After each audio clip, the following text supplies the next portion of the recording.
Kung kaya nating mag-work at maging productive, let's do it, diba? So, eto na nga mga hobby bees. Dahil holiday ngayon, sinipag akong mag-bake ng chocolate cake. Pero this time, yung mga chocolate cake ko, mga maliliit. And mas gusto ko nag-bake ng ganitong maliliit kasi mas mabilis mag-bake kaysa dun sa malalaking tray na ginagawa ko. Ayan, kasi may order ako ngayon. Tumanggap ako ng order kasi today naman ay holiday, kaya sayang naman yung order, diba? So, ganito yung itsura guys ng chocolate cake ko. And lalagyan natin ng takip. Ang cute. Ang cute, diba? Ayan, oh, ganda. So, yan. Dahil may order tayo ngayon, yan. Mag-prepare na tayo ng order.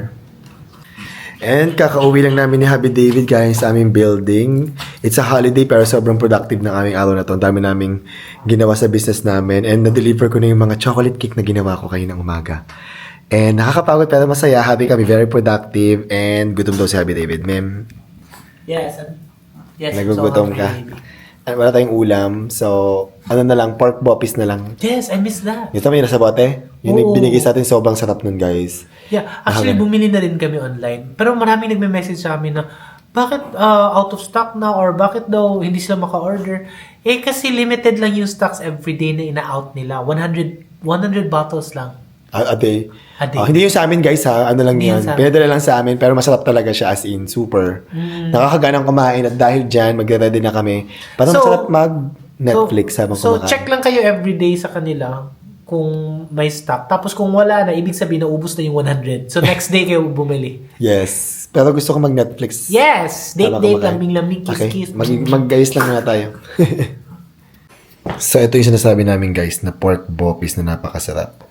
Yan, wala kaming ulam. Diba? Ang aming savior for tonight, ang pork boppies.